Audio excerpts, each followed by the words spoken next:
Imagine a city when its power station fails. The whole skyline does not disappear at once.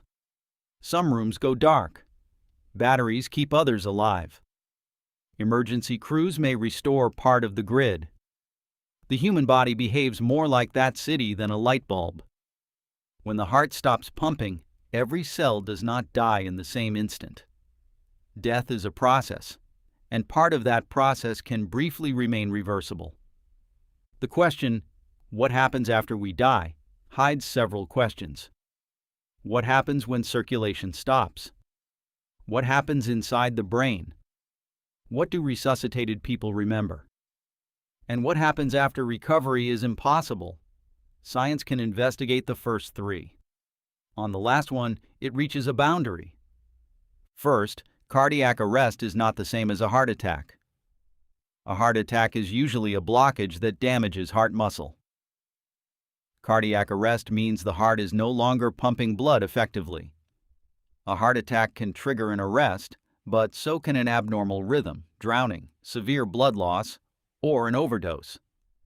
During cardiac arrest, a person suddenly becomes unresponsive and stops breathing normally, or only gasps. Blood pressure collapses because there is no useful circulation. The brain depends on a continuous delivery of oxygen and glucose, so awareness can disappear within seconds. That does not mean the brain has instantly died. Its networks can no longer maintain normal communication. Neurons spend enormous energy keeping charged particles on the correct sides of their membranes. Without fresh oxygen, electrical signals become disorganized, chemical balances drift, and the coordinated activity required for ordinary consciousness breaks apart. There is no precise second when everyone crosses the same internal line. Cause, temperature, health, medication, and the speed of treatment all matter. A person receiving high-quality CPR is not in the same condition as someone receiving no circulation. CPR does not usually restart the heart by itself. Chest compressions manually move a limited amount of blood through the body, buying time for the brain and other organs. An automated external defibrillator does not shock every stopped heart either. It analyzes the rhythm and shocks only when the electrical pattern is one that may respond. The famous television scene where doctors shock a flat line owes more to drama than cardiology. If someone suddenly collapses, does not respond, and is not breathing normally, the real-world answer is immediate. Call your local emergency number, start CPR, and use an AED as soon as one is available, following the dispatcher and device prompts. The faster circulation is supported, the better the chance of survival. Meanwhile, the body enters an energy crisis. Cells use remaining fuel, acids accumulate, ion pumps weaken, and membranes eventually fail. This unfolds at different speeds. Neurons are especially vulnerable, while some skin and muscle cells remain viable longer. That is why a stopped heart can sometimes be restarted before irreversible death. Even restoring a pulse is not a simple reset. Returning blood can trigger inflammation and additional injury, part of post-cardiac arrest syndrome. Resuscitation is also about protecting the brain and organs afterward. Now we reach the strange part. The dying brain is not always electrically quiet. In a small 2023 study, researchers examined continuous brain recordings from 4 deeply comatose patients after life support was withdrawn. 2 of the 4 showed a marked increase in gamma activity and connectivity as oxygen levels fell. Some of that activity involved a posterior region often discussed in research on conscious processing. The finding is fascinating, but it does not show that those patients had a vivid final experience. They could not describe what they felt, and gamma activity is not a consciousness meter. The study found organized activity in some dying brains. It did not prove a life review, an out-of-body journey, or awareness after irreversible brain death. Another major study, called AWARE-2, followed 567 in-hospital cardiac arrests. 53 people survived to hospital discharge. and 28 were able to complete interviews. 11 of those 28 reported memories or perceptions that researchers considered suggestive of consciousness. 6 described what the study classified as a transcendent recalled experience of death. Those numbers need careful handling. 11 out of 28 interviewed survivors is not 11 out of all 567 patients. The people who died could not be interviewed, and many survivors were too unwell to participate. No participant identified the hidden visual target. One identified an auditory stimulus. Monitoring in a smaller group also found organized electrical patterns during some prolonged resuscitation attempts. This suggests that mental activity may sometimes occur during cardiac arrest and CPR. It does not show that consciousness continues for a long period with absolutely no blood flow. CPR creates partial circulation.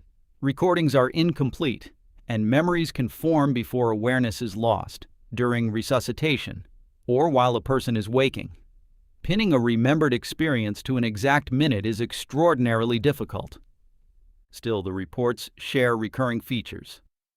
Some people describe intense peace, a bright light, separation from the body, encounters with familiar figures, or a rapid review of personal memories. Others report confusion, fear, ordinary dreams, or nothing at all. Researchers have proposed several ingredients: low oxygen, changing carbon dioxide, disrupted visual processing, dreamlike states, stress chemicals, medication, and the brain rebuilding a story from fragmented sensations. Expectations and culture may shape that story. No single explanation accounts for every near-death experience. The experiences can be psychologically real and life-changing, without settling their cause.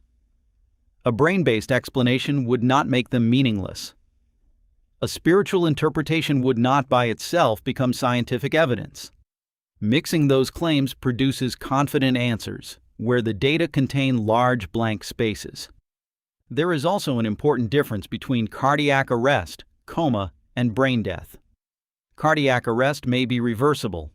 A coma is a state of profound unconsciousness and is not the same as death. Brain death, or death by neurologic criteria, is the permanent loss of all brain function, including the brainstem, established through strict medical testing after reversible causes have been excluded. It is not a person sleeping deeply or waiting to wake up. After death becomes irreversible, cells gradually lose structure.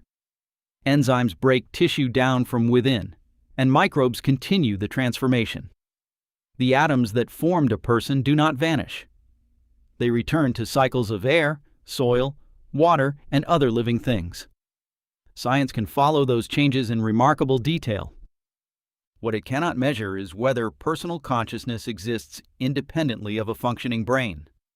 An afterlife may be a religious or philosophical belief, but no experiment has established it as fact. A few unusual recordings or survivor memories cannot support that leap. So what happens after we die? The most accurate answer is less tidy than instant darkness, or science found the afterlife. Consciousness is usually lost rapidly, but the body dies unevenly.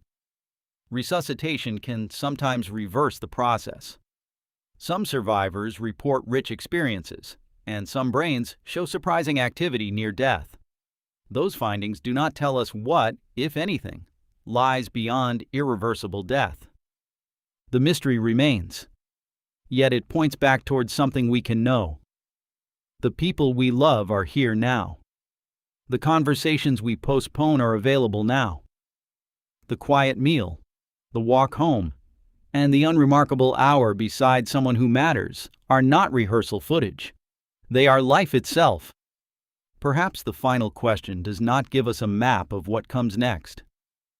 Perhaps it gives us a sharper view of what is already in front of us. We may not know what waits beyond consciousness, but while consciousness is here, we can use it deliberately.